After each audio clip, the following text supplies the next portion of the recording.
జనవరి 12 వివేకానంద జయంతి, జాతీయ యువజన దినోత్సవం.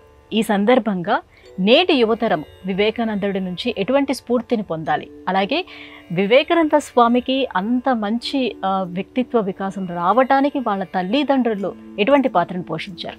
ఇనప కండలు, ఉక్కు నరాలు, ఇవి యువతరానికి కావాలి అని ఆశించినటువంటి మహానుభావుడు వివేకానంద స్వామి. ఆ వివేకానంద స్వామి పుట్టినరోజైనటువంటి ఈ రోజుని యువకుల యొక్క దినోత్సవంగా మనందరం కూడా జరుపుకుంటున్నాం. అంటే ఆ స్వామివారి నుంచి, ఆ వివేకానందుడి నుంచి స్ఫూర్తిని పొందాలి. ఆయన ఏ రకంగా ఉత్తేజంగా ఈ లోకంలో కార్యక్రమాలు నిర్వహించాడో యువతరం కూడా ఆ రకంగానే లోకానికి క్షేమంకరమైన కార్యక్రమాలు నిర్వహించాలి అనే ఉద్దేశ్యంతో యువజనులందరికీ ఈరోజు వివేకానంద దినోత్సవం, యువజన దినోత్సవం అని పెట్టారు. అందువల్ల అందరూ కూడా ఆ వివేకానందుడి నుంచి స్ఫూర్తిని పొందేదరుగాక. ఇక వివేకానందుడిని ఆ రకంగా తీర్చిదిద్దటంలో తల్లిదండ్రుల బాధ్యత, తల్లిదండ్రుల యొక్క స్ఫూర్తి ఎంతవరకు ఉంది? చాలా ఉందమ్మా.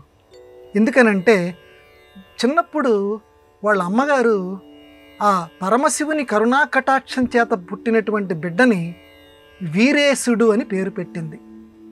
వాళ్ళ అమ్మగారు భువనేశ్వరీదేవి, తండ్రి గారు విశ్వనాథుడు.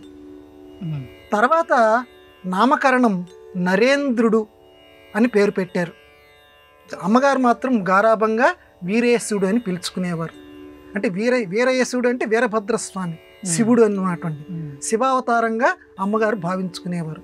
చిన్నప్పటి నుంచి అమ్మ ఈనాటి తల్లులందరూ నేర్చుకోవాల్సినటువంటి పెంపకాన్ని ఆ భువనేశ్వరీదేవి వివేకానందుడి పట్ల చూపించింది. చాలా అతని వ్యక్తిత్వ నిర్మాణం చేసేది. తండ్రి కూడా ఆ రకంగానే ఉండేవాడు. తండ్రి తన పక్కన ఒక 5-6 కూర్చొని భోజనం చేసేవాడు కాదు. తండ్రిది అటువంటిది పాత్ర. ఎవరు లేకపోతే భోజనం చేసేవాడు కాదు.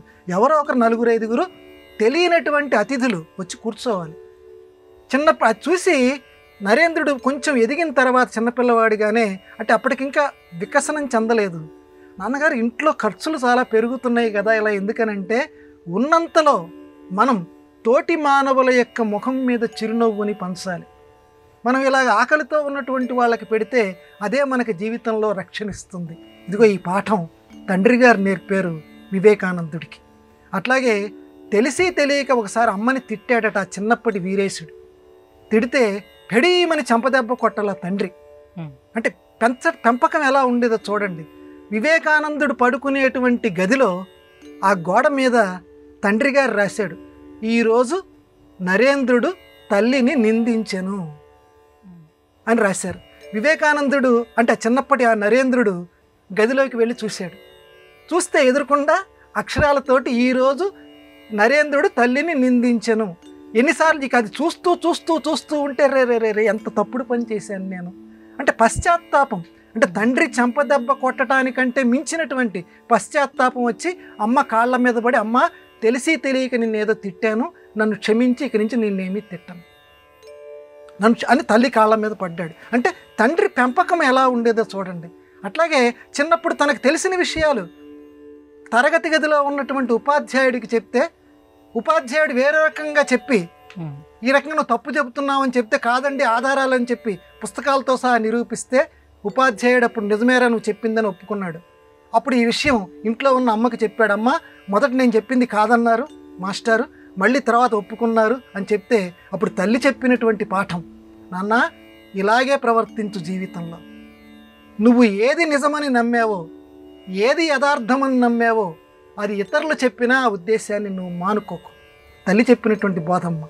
జీవితాంతం ఆ రకంగానే ఉండు, ఇతరుల స్వాతంత్రాన్ని హరించకు. అమ్మ చెప్పినటువంటి 2వ పాఠం. ఇతరుల ఎప్పుడు నువ్వు ఏదైనా చెప్పదలుచుకుంటే చెప్పు, కానీ ఇతరుల స్వాతంత్రాన్ని మాత్రం నువ్వు నాశనం చెయ్యకు.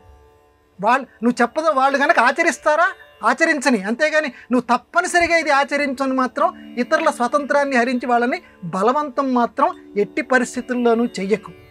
కాబట్టి ధీరులు ఈ రకంగానే ప్రవర్తిస్తారు. ఏది నమ్మారో, ఏది జరగని, అది కొండలు పగలని సముద్రాలు పొంగని అని మన తెలుగులో చెప్తారే, ఆ రకంగానే నువ్వు ఉండు.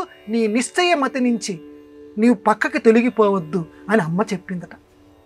ఈ రకంగా ఒకటా రెండా చాలా సంఘటనలు. ఆ తల్లిదండ్రులు ఆ వివేకానందుణ్ణి, ఆ చిన్నప్పటి నరేంద్రుణ్ణి అలా తీర్చిదిద్దారు. పెద్ద అయిన తర్వాత వివేకానంద స్వామి రాసుకున్నారు, చిన్నప్పుడు నా తల్లిదండ్రులు చెప్పిన పాఠాలే ఈ రోజుకి నాకు ఇనప స్తంభాలలాగా నా జీవితంలో నిలబడి ఉన్నాయి అని చెప్పి. అదమ్మా ఒక తల్లి తండ్రి బిడ్డని పెంచవలసినటువంటి విధానాన్ని వివేకానంద జీవిత చరిత్ర మనకి చెప్తుంది.